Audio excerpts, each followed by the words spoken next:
受到疫情影响，中央政府宣布讲，高中以下学校延后开学。虽然讲到讲时间干来延后4天尔，却影响到提供菜色予学校做营养午餐的农民。原地要予学校的菜色，即马算是熊熊消无路。新竹县农业处甲农会正是赶紧找新竹地区的机关团体做回来斗卖菜。中岛顿的菜色，逐项看起来拢足丰富，学生食甲真欢喜。新竹县总共有120间高中甲国小，营养午餐一礼拜有2摆，是使用在地有机青菜，总量大概7公吨。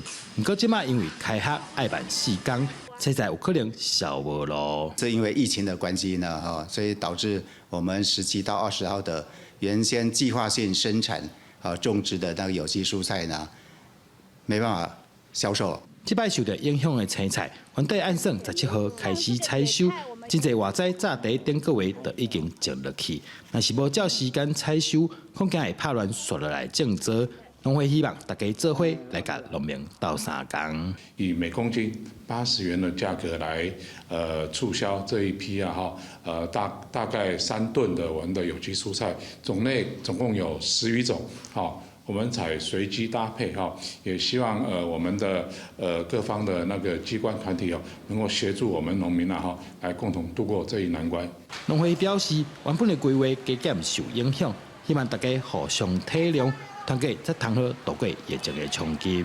记者杜君和新竹报道。